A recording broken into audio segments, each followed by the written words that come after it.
Before we jump in, we want to take a moment to thank our episode sponsor, Marvin Planning Consultants. Marvin Planning Consultants was established in 2009 and is committed to our clients and our professional organizations. Our team of planners have served on chapter, division, and national committees, including as Nebraska chapter president. In addition, we are committed to supporting our chapter in various APA divisions.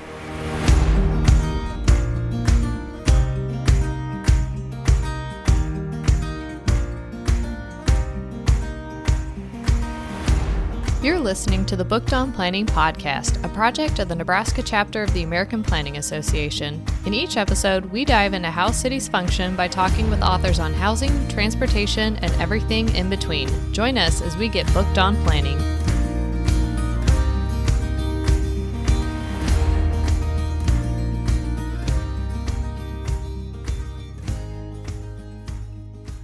Welcome back, bookworms, to another episode of Booked on Planning. In this episode, Jennifer and I are discussing Greenways as a follow-up to our previous episode covering the book Beyond Greenways by author Robert Stearns.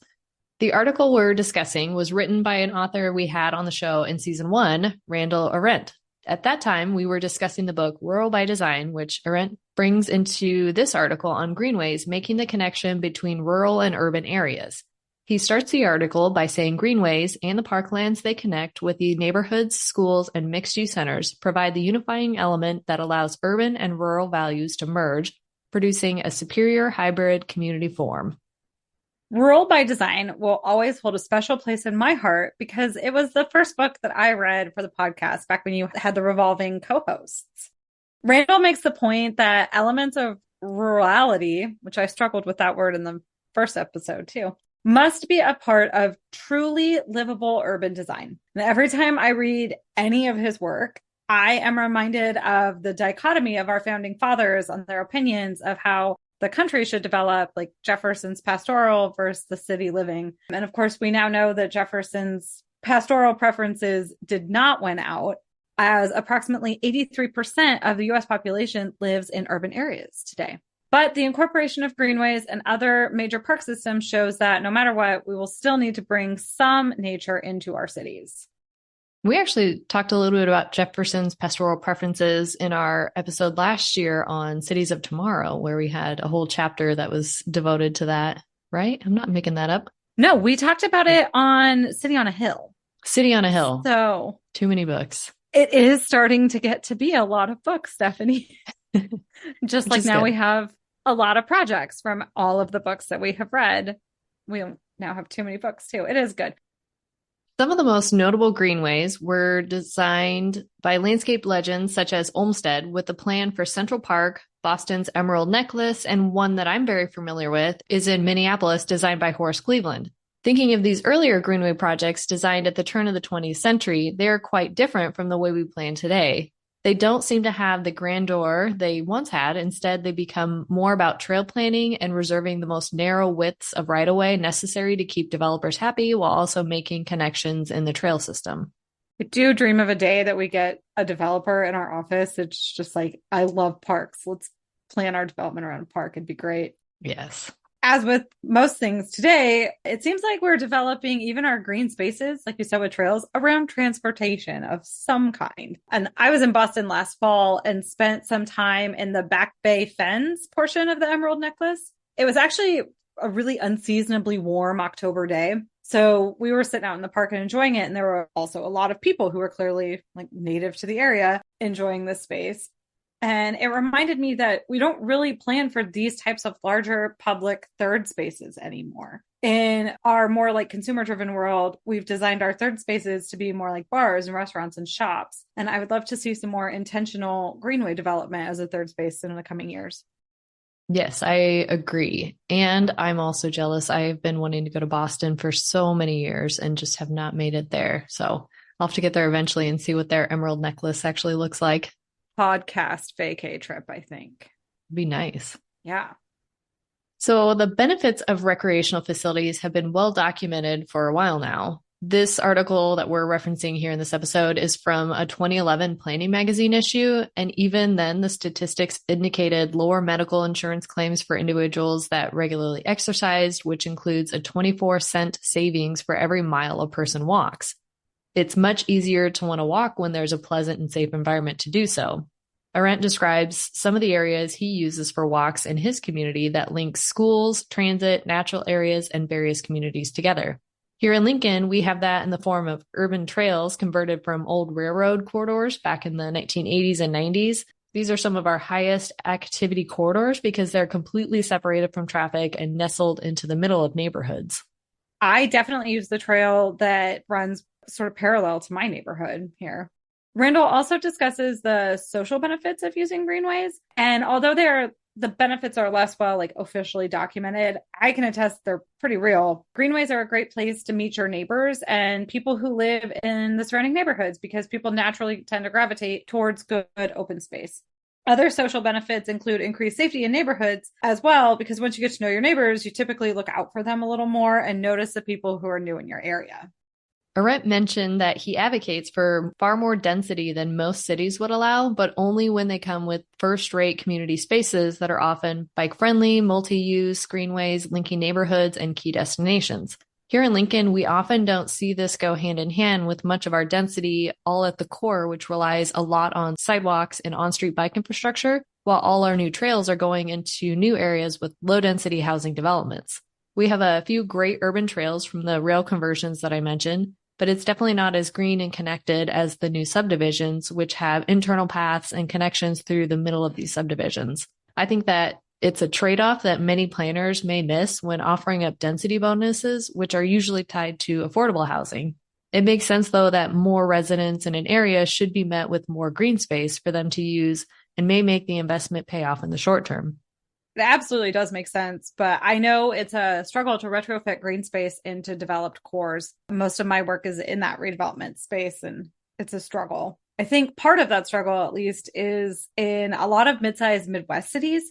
They were never actually designed for true density in the first place. Most of the buildings in the core areas were only ever 3 or 4 story buildings, maybe 5 at the maximum. And they often don't have a large amount of right-of-way to offer up. So, of course, that always leads us back to the priorities conversation. There would be plenty of right-of-way if we reduced lane widths or closed streets down altogether, like in Lincoln with the Centennial Mall. And actually, if I remember correctly, we even shut down O Street at one time to vehicular traffic for a while. But transforming surface parking lots or dilapidated or vacant lots into parks is always an option. It's always possible. I think cities just need to really rethink how we use our incentive-based programs to get what we're actually looking for instead of maybe just some nice streetscaping sometimes. Yes, I think that a lot of programs going to get stuck in a rut and have the same incentive programs that have been around for decades and don't think about how things are changing or priorities have changed and the incentives that go with it need to change as well. So the planning concepts of new urbanism and conservation design are often referenced a few times as they each emphasize greenways in their approach. The example given for an early master plan community, Memphis's Harbor Town, begun in 1987, includes extensive greenways along the riverfront and through its center and along Crescent Park. The one new urbanism style community that's here in Lincoln started about 10 years ago and exemplifies this really well. It's designed around a system of linear pathways that flow through the town square and circle the development, connecting the residential neighborhoods around it.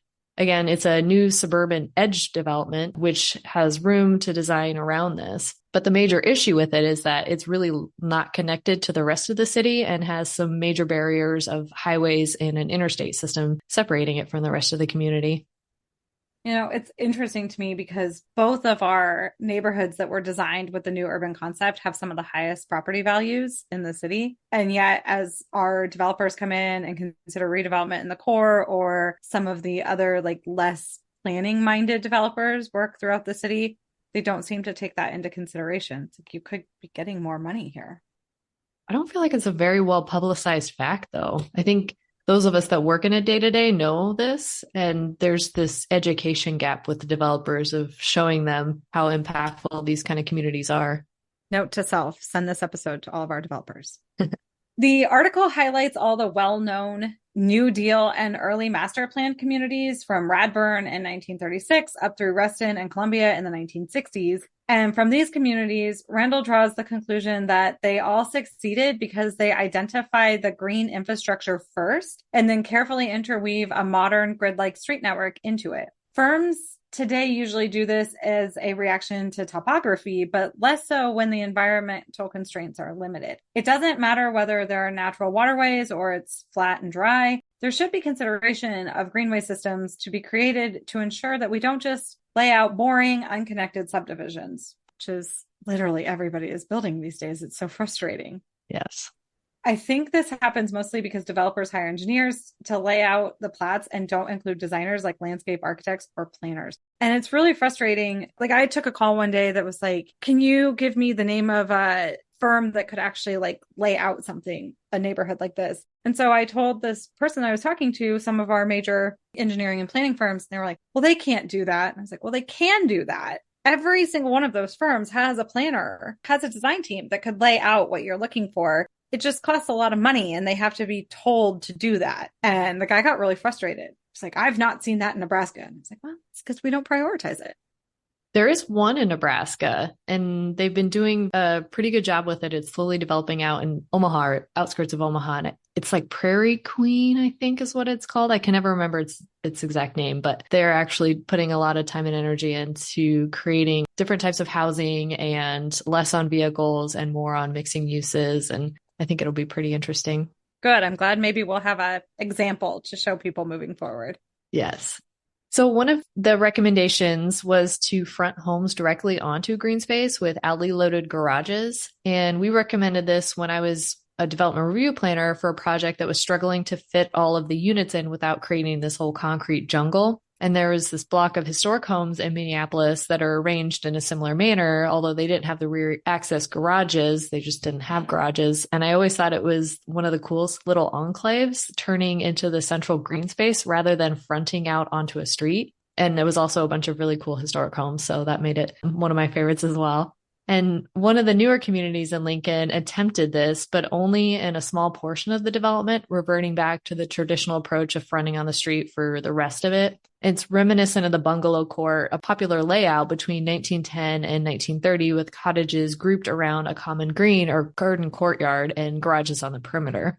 I was walking my dogs through my neighborhood the other day, and there's this street that I just really love to walk down. And it's in my neighborhood. It was built in the 1950s. I could not put my finger on why I enjoyed it so much. And a few days ago, I was walking through and I realized that there are no garages, like there are driveways off the parcel, but no garage fronts the curb. So they're all in the backyard because of when the houses were built, like garages weren't a priority.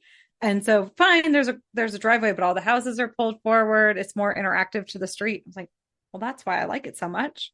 What's funny is when I was living in Minneapolis, that was just the way all the houses were built. And so when a friend came to visit from Lincoln and stayed with us, he was like, where's your garage? How do you get to your garage? I was like, alleys. It's why our streets look so cute. Bring back the alley, guys. Bring it back. So finally, Randall recommends the concept of neighborhood greens and greenway streets. Neighborhood greens are like those in Narbrook Park in Narberth, Pennsylvania, where the housing development creates kind of a little crescent off of an internal green. So there's a long fronting green space and then a crescent that kind of builds off of that, creating small green spaces that branch from the main loop, but create more of that internal private space. The green street concept involves closing occasional cross streets set to a grid to traffic and substituting shade and grass for asphalt. Because access to the home is being taken from a rear garage, alleyways provide primary vehicular and fire safety access to the home. Again, bring back the alleys. The best example of this type of development is Belgravia Court in Louisville, Kentucky. And he closes the article by reminding us that there is very little new under the sun. So if you need to show examples of different types of development to convince your planning commission or city council members that something could be a good fit for your community, there's a solid chance that it already exists and is working somewhere else. That's how we start nearly all of our text amendments, is figuring out who's already done it to show our commissioners that it's not the end of the world to try this new idea. Sometimes you have to work really hard to convince them, though. Yes.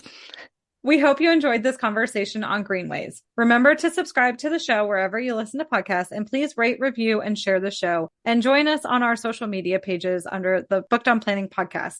Thank you for listening, and we'll talk to you next time on Booked on Planning.